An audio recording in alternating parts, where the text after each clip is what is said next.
while December 1, huhulihin na po lahat po ng mga e-trikes na nasa kalye. Ayan, kayo mga na e-bike, e-trikes, December 1, wag na muna kayo mamasada. Ang issue ko po, Mr. President, dalawa lamang po sa LTO and sa PPA. Umpisahan po natin, Mr. President, yung e-bike. Marami na po akong natatanggap na reklamo tungkol sa e-bike. Sila na po ngayon ang hari ng kalsada. Dati jeepney, ngayon ang e-bike na raw.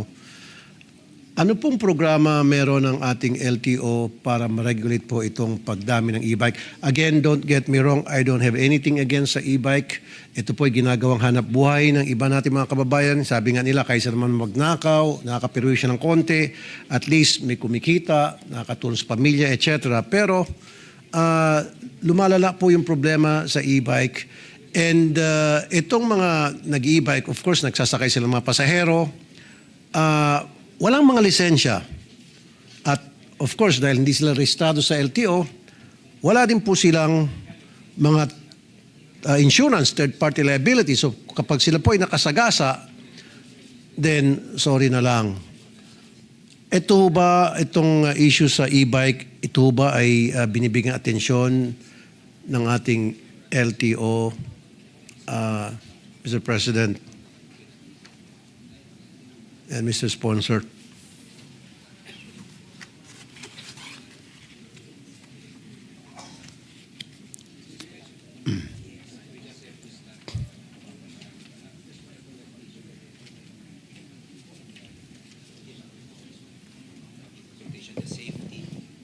Ayan o, may video tayo. Your Honor, Mr. President, tama po yung inyong obserbasyon, no? Ako rin po nakikita natin yung mga e-bikes, no? Kung saan-saan. But there was a memorandum circular issued by then Secretary Bautista requiring LTO issued the MC. yung LTO pala nag-issue ng MC For registration of the and ng LTO. of the e-bikes. Sa lisensya ng magdadrive. At saka yung mga lisensya ng magdadrive nito. But now, they are, but it was suspended by Secretary Bautista back then. But now, according to Secretary Lopez, pag-aaralan po nila, no, they will have public consultations regarding the, of course, yung safety, yung registrability, and the issuance of license, no? Para po dito sa mga e-bikes na ito. Tama po kayo. Medyo nakakatakot din po dahil magaan po sila. As of now, bawal po sila dapat sa mga main thoroughfares. So, ang kailangan nila paigtingin yung enforcement, Your Honor. Pero nakikita pa rin sila sa mga main thoroughfare, Mr. President. Nakikita, in fact, coming here from my residence, binilang ko yung e-bike na nadaanan ko, siguro may mga 50. Very prominent na sila ngayon. Kumbaga, natabunan nila yung tricycle. Ang concern ko rin, itong mga tricycle drivers natin, tricycle operator, dumaan sa butas ng karayman halos kasi paparehistro sila ng tricycle nila, kukuha silang prangkisa, tapos magme-member sila ng TODA, kailangan meron silang insurance, tapos kailangan may driver's license sila and all.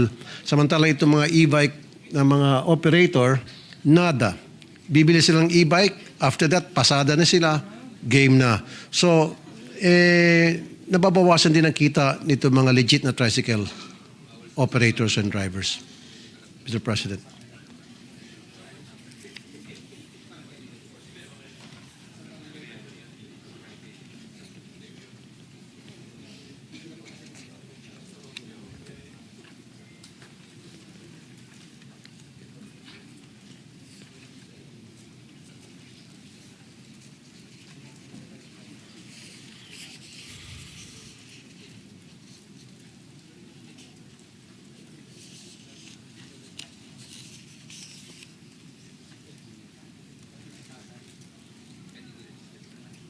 Your Honor, ang dilema po ng LTO at ng DOTR, ito pong mga napakita niyong video, ay LGU ang nagbigay po ng prangkisa, no?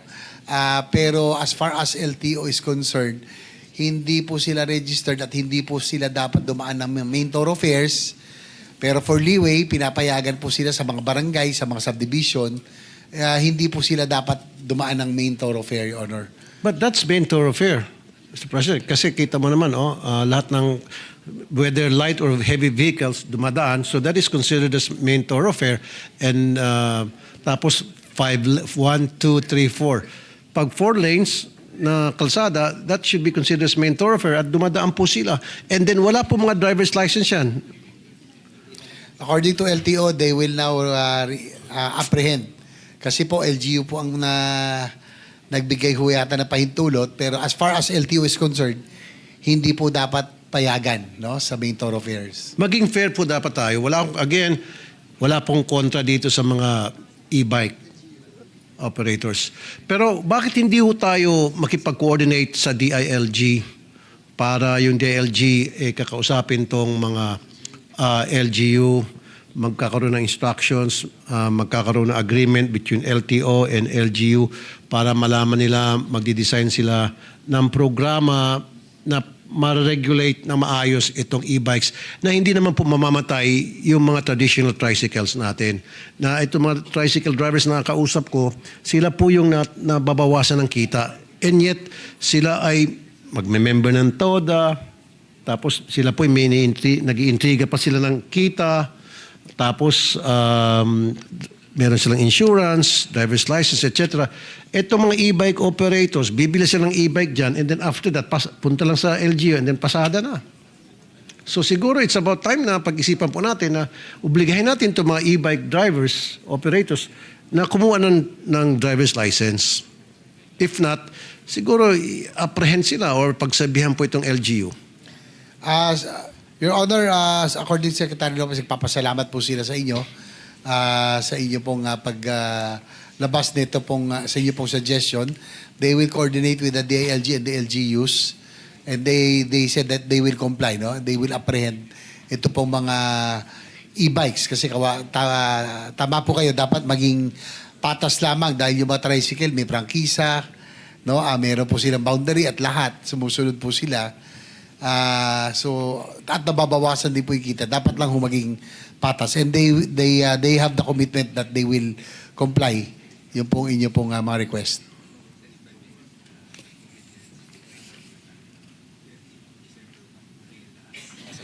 Nag-commit po ang ating bagong LTO head, si Asika Lacanilaw, that by December 1, huhulihin na po lahat po ng mga e-trikes na nasa kalye. Ayan, kayo mga e-bike, e-trikes, December 1, wag na muna kayo mamasada. Hindi, maging parehas na kayo. Kasi syempre, mahal ko rin mga tricycle drivers. Lumalapit din sila sa atin. Again, sabi ko ang kanina, itong mga tricycle drivers natin, matagal ng panahon, nagsiservisyo, kukuha muna sila ng prangkisa, tapos mag-register sa LTO para sa lisensya, at magbibigay ng boundary. So, ang dami nilang ginagawa, no? Kukuha ng insurance, third-party liability. Hindi basta-basta maging member pa ng TODA, samantala itong e-bike o e-trikes, wala talaga eh. Tapos ngayon, pag nagka-disgrasya o gumawa ng violation, paano sila issuehan ng citation o ticket for traffic violation?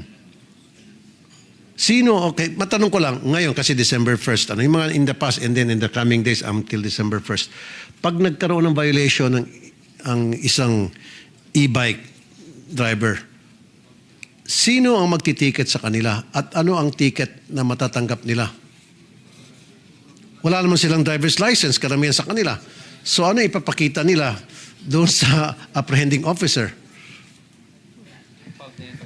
Your Honor, according to LTO and DOTR, automatic impound na. Kasi po, yung nakikikwenta nyo, dilema po talaga eh. Minsan, hindi talaga sila lisensyado. Minsan, mga nanay-nanay pa ho ang nagdadrive. May mga kasamang mga anak na delikado, very light.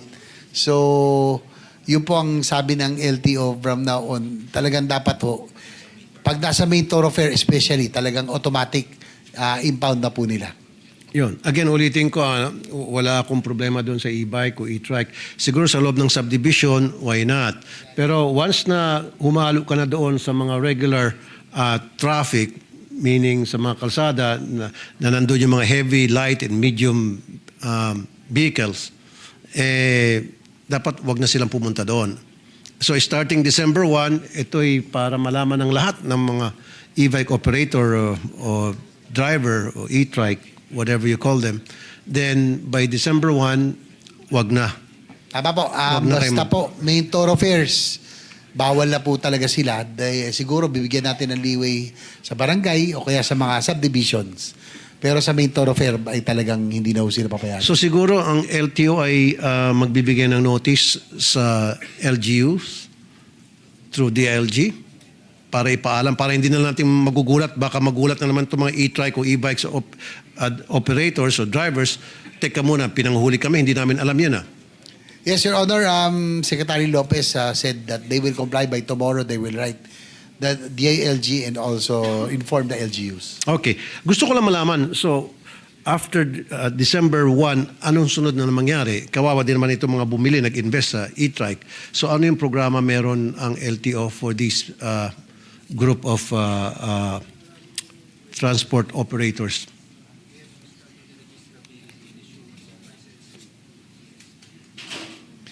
Your Honor, according to LTO and DOTR, they have to study the registrability, no, and also yung safety, no, na kayo ninyo po binanggit. They will need to evaluate, magpa-public consultation sila if this will really be allowed. Kasi nga po, nakita natin yung inyo po mga video, nakakatakot po, no, napakagaan. Pag sinalpok, talagang, yung safety ng mga nasa loob, talagang dapat hong i-consider. So they will, ang dalawang bagay po, yung registrability, safety, and yung issuance of licenses of the operator, would-be operator, Your Honor. And of course, insurance siguro din. And probably insurance, sige po, isama na po natin. Maybe I'll pass a legislation pertaining to the issue on this group of transport operators, ito mga e-bikes, kasama na dyan yung mga habal-habal para magkaroon ng strict regulation. Papayagan natin sila pero strictly regulated. Para na sa gayon, magkaroon ng safety nga sa kalsada at maging patas sa lahat. Tama po. Sumasang-ayon naman ng ating DOTR family. Kasi sa ngayon, dati di ba pag sinabi mong jeepney, ang king of the road, jeepney driver, ngayon ang king of the road, e-bikes na. May bagong hari na sa daan. Anyway, that's good news na starting December 1, may gagawin move ang LTO para dito sa mga e-bike operators. Pero kailangan po natin din sila maimpormahan. Pangit naman kung huliin sila tapos i-impound yung kanilang mga e-bikes. Hindi naman din ako sang-ayon dyan. Impormahan sila and then come December 1, makapag-ready sila. Hindi naman sila mamamasada until na magkaroon ng public consultation tungkol dun sa programa na fit o bagay sa kanilang ginagawang hanap buhay. Yes, according to our secretary, by December 1, mag-i-info drive muna sila. Mag-iikot. Just to inform, sabihan po muna lahat na nakikita. So, bibigyan muna nila ng chance malaman po lahat, information campaign, bago po sila manghuli. No? At least, may warning po muna sila. Easy lang yan. Ang gagawin ng LTO, pumunta sa LGU. And then yung LGU, impormahan yung mga traffic enforcers. May mga kanya-kanyang traffic enforcers sa mga LGU eh. And these traffic enforcers, these people in barangays, will inform naman itong e-bike o e-trike operators. Kilala naman ito mga taga-barangay at mga traffic enforcers kung sino yung mga e-bike, e-trike operators to let them properly know na meron ng bagong patakaran ang LTO tungkol sa pagmamaneho ng e-bike sa kalsada.